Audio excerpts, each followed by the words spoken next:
Welcome back to another edition of Diamond Star Stories. In today's edition, we are featuring two biological brothers that played on the same team, Wes and Rick Ferrell, one of which is in the Hall of Fame, and the other one maybe is a good case for the Hall of Fame, as we'll try to discuss today. Before you can see they are pictured together in this 1936 Gaudi wide pen, a set that's kind of probably more known for the Joe DiMaggio rookie card in it. But I picked this one up to be able to feature with the set because it was a great image of the two brothers together. So let me pull out their Diamond Star cards. First we'll put Wes Ferrell here. It's a Series 3 1936 Diamond Star. This is card number 94 in the set, so it is a little bit more scarce than issues that were printed in 1935 and 34. I was able to pick it up pretty recently because there's a pinhole here and a really good price. Everything else about the card is really good. The registration's pretty stunning. Centering's not too bad, and the back is very legible, which is going to be in blue ink, given that it was printed in 1936. And here we have Rick Ferrell, which is actually a 1935 edition of the Gaudi set. This Rick Ferrell card I picked up at the Chicago Sports Spectacular this past March. It's my highest graded Hall of Fame player at this point in my collection, and I'm pleased to have it in my collection here. So I kind of put them side by side to match their Gaudi card. So the Ferrell brothers are two of three brothers that actually played professional baseball. These are the only two that made it to the major leagues. They had a brother, George, that played in the minor leagues, who's an older brother who played for 18 years. But Rick and Wes Ferrell kind of came up about the same time. Rick Ferrell was born in 1905 and Wes Ferrell was born in 1908. So there's a little bit of a difference in age. And we'll explain why they ended up coming up about the same time in a moment. Wes Ferrell actually debuted before Rick, and I'll kind of explain why that happened. Both young men were actually part of a pretty large family born in North Carolina. They both graduated high school and played a little bit of college ball before they eventually were recruited by Major League Baseball from different teams. They both were scouted originally by the Detroit Tigers. Rick Ferrell signed a contract with the Detroit Tigers, whereas Wes decided to pass and later signed with the St. Louis Browns.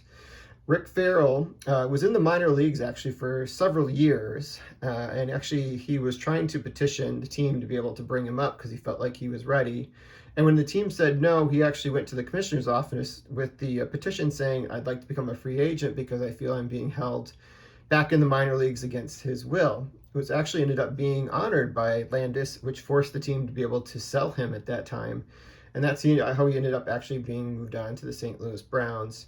Wes Ferrell, was signed with Cleveland, not St. Louis.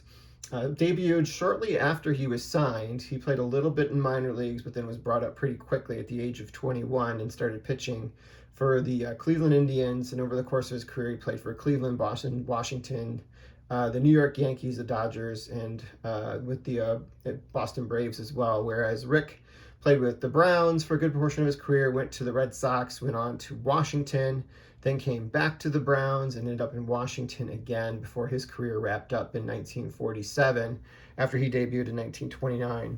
Wes Ferrell's career ended up in 1941. He had a much shorter career. What's interesting about these guys is they ended up becoming teammates, but they didn't become up teammates until I believe the 1935 season. So they were on opposite teams, obviously, with Wes starting his career with Cleveland and then Rick starting his career with St. Louis. Rick came over to Boston before Wes did, but in 1933, both these players actually had the honor of being named for the inaugural All-Star team in Chicago in 1933. Rick Ferrell played the entire game behind home plate, which was pretty noted at the time because he actually played all the innings as opposed to Bill Dickey, who also was on the team and also is in the Hall of Fame, whereas Wes did not appear in the game at that time. Back in, let's see, where is the date here? I believe it was that season, if I'm not mistaken. Yes, July 19th, 1933. This is the only time this happened in Major League history. Both these brothers homered in the same game, which isn't necessarily something that hasn't happened before. It actually has happened since, I think, a few times, including this season. But what made this pretty unique is that Rick Ferrell hit a home run off his brother Wes, and then Wes later hit a home run later on in the game and actually helped his team win the game. So that's the only time that's ever happened in Major League history where one brother homered off the other, and the other brother later homered. So I thought that was kind of a little interesting bit of history. So a little bit about the players and their careers. Let's kind of break this down a little bit more. So Rick Ferrell is a Hall of Fame catcher. He was brought into the Hall of Fame from the Veterans Committee, I believe, in 1981. It was the same class that honored Pee Wee Reese as well. He originally started obviously with St. Louis and moved on to the Red Sox, where he probably had the best seasons of his career. He was mostly noted for his ability to be able to manage a game behind the plate and for his prowess with his defense and throwing out runners. He was an 8-time All-Star, but his career WAR was only 30.8. Now, I know players weren't necessarily assessed by WAR at that time because it didn't exist, but it's possible that his WAR is kind of greatly underestimating the ability he had behind the home plate, because many of his contemporaries kind of considered him to be one of the best fielding catchers they'd ever seen. During his career, he actually set the American League record for most games and innings caught. At that time, both have really since been broken. I thought it was interesting, the most innings caught was originally set by a White Sox Hall of Fame catcher, Ray Schalk, and eventually was broken after Rick Ferrell set it by White Sox Hall of Fame catcher Carlton Fisk, which I thought was kind of interesting. It was a bookend by White Sox Hall of Fame catchers. He went on to kind of coach after he retired and with Washington, and then later kind of resigned from that job and was signed on as a scout, and later served as a GM for a few seasons with the Detroit Tigers. His best season probably was in 1932 when he hit .315 and had 30 doubles and drove in 65. He also set the record for most assists too, which actually was the record broken by Carlton Fisk. I'm sorry. So it wasn't the most innings caught, but it was the assist record that he broke from Ray Schalk, and then it was later broken by Carlton Fisk. Rick lived until a ripe old age of almost 90. He died in 1995. He was someone that was kind of very present up till the later part of his career with various baseball organizations, mostly with the Detroit Tigers after his career ended. And as I mentioned, he was later elected into the Hall of Fame. So Rick Ferrell is in the Hall of Fame, whereas his brother Wes is not, but he has been on the Veterans Committee ballot a few times, and there's been a lot of arguments as maybe he should be reconsidered for the Hall of Fame. So let's talk about the argument for his inclusion in the Hall of Fame by kind of going through some of his stats, but also then I'm going to read a little story about him to kind of illustrate some of the reservations his other players had about him at that time, and also why sometimes his legacy is kind of tarnished as a result of it. So he was just a 2-time All-Star, was one thing that kind of stood against him. He won 193 games in his career and ended up having a WAR of 60.1. In 1935, he led the American League in wins, and also ended up being second in MVP voting to Hank Greenberg that year. But what really kind of made him stand out, even though he did win 20 games 60 times as a pitcher, was his ability to be able to actually hit. So he wasn't an easy out in the lineup. He was a career .280 hitter, and actually had set the home run record for pitchers at that time, which I think possibly, depending where Ohtani is right now, it might have been broken by by Shohei Ohtani, with hitting home runs in the games that he pitches. He was, as I mentioned, he also was a 20-game winner 6 times. He threw a no-hitter on April 29th of 1931 against the Browns, which was funny because that was against his brother's team. So his brother got no hit in that game, which was kind of interesting. He actually homered twice in a game, 5 times in his career. He also was used as a pinch hitter quite a bit. Interesting note about him as well is he was Babe Ruth's final game as a Yankee actually was on the road in Boston, and actually he was facing Wes Ferrell. So Wes Ferrell was the last American League pitcher to face Babe Ruth, which is kind of interesting because Ruth obviously went on to play with the Braves the following season, moved to the National League. He was honored by the Red Sox by putting in their team Hall of Fame in 2008. But he's often, this is where the argument kind of against him, he was really kind of had a lot of problems with his temper during his career, and kind of alienated some people as well as umpires alike.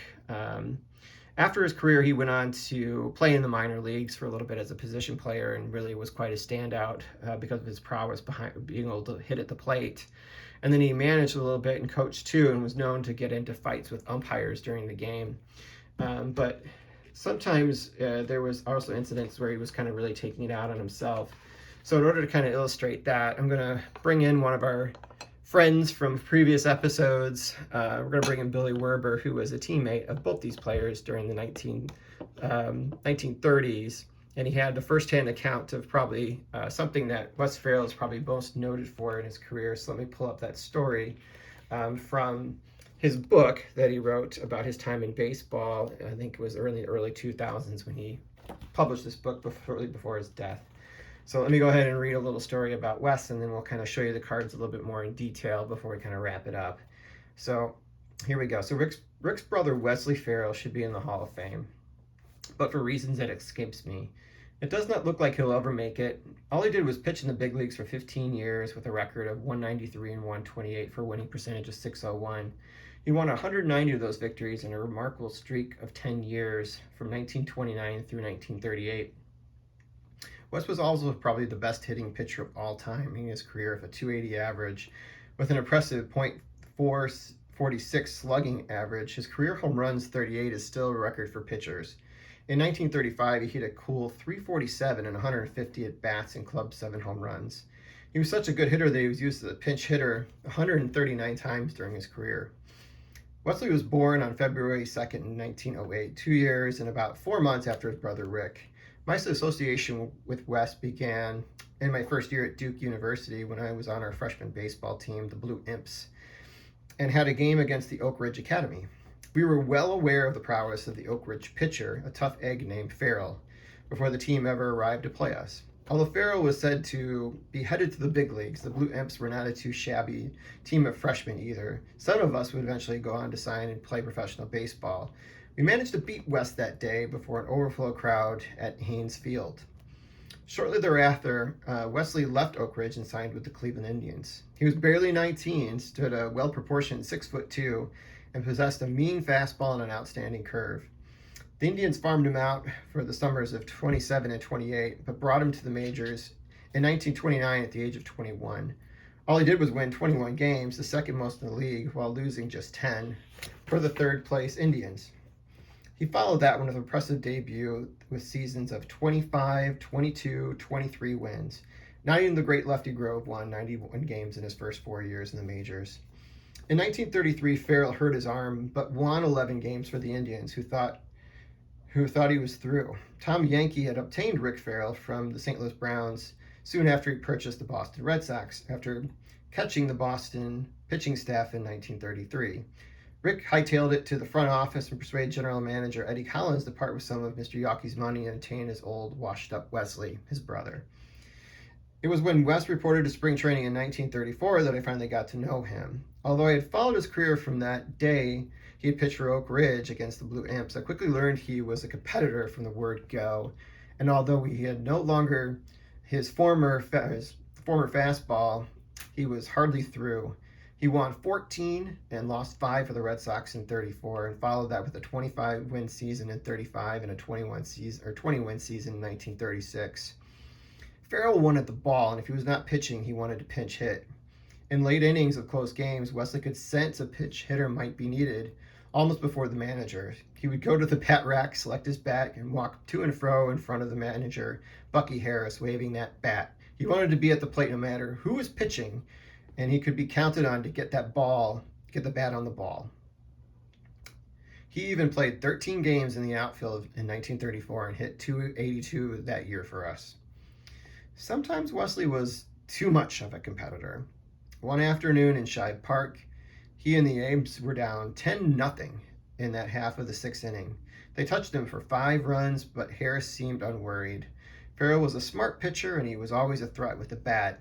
In the 7th, however, the A's scored 4 more runs, and Harris finally walked to the mound to get to the ball. Wesley turned his back and walked out towards shortstop.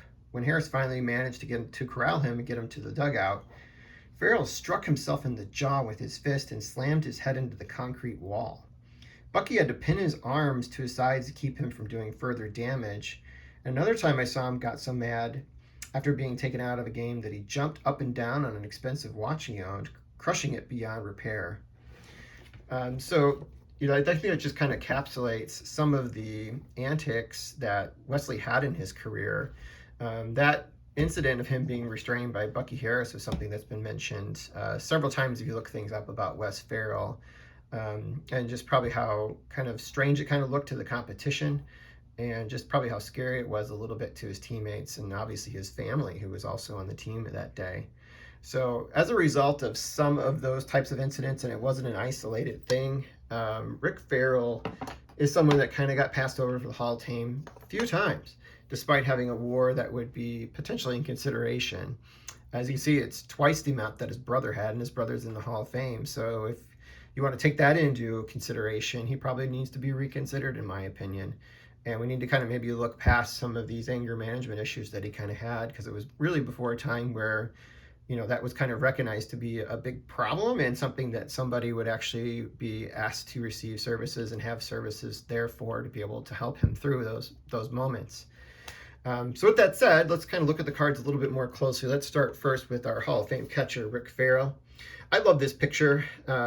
Obviously, any of the catchers from this set just really have a really good image of themselves and a catch in somewhat of their catching pose or catching gear. And this one, obviously, he's looked like he's warming somebody up, playing a side of catch there. Not in his full garb at that point, but you can see the Red Sox uniform is clearly a highlight of this card. And in the back corner of here, we can see somebody taking batting practice, kind of taking a swing there, which is an image that looks very similar to the 1933 Gowdy Eddie Collins, for one reason or another, who actually was part of the organization at this time. And I think he was at that point now retired, but he was now doing general managing duties for Tom Yawkey. And on the back, this case is a little bit scratched, so it's an older PSA case. So it makes it a little hard to read the text on the card here, which is a little bit of a disappointment. You can definitely see it's a 35 because it mentions his stats from 1934 where he batted .297. So that is the Rick Ferrell card. A lot of color there, which I really like about that. It just really pops in my eyes, especially because it's also in a better condition. And there's his brother Wes. It's a 1936 card. This one has a very close-up image of him. I think I can kind of feel like that sort of maybe smugness or arrogance kind of coming through this picture of a competitor that you just did not want to kind of face because you knew you were kind of beat the day he took the ball that day. Just kind of had that presence about him, and you can kind of see that kind of come through in this picture of him. I think they do such a good job kind of capturing that intensity. And on the back, it's got the blue ink, so you know instantly it's a 36. It has the stats from 1935, which was really cool because that was the year he won 25 games and lost just 14. So it was his best season, finished second in the MVP, and it's detailed on the back of this card here. So I hope you guys enjoyed this. We'll be back in November with another episode of Diamond Star Stories. Hope you really liked the cards I was able to share with you today. Not just this one, but also the Gowdy one that was featured in the back here. Might be picking up more of those in my collection at some point, but for now, we're still working on that wonderful Diamond Star set, and I hope you guys have a wonderful rest of your day.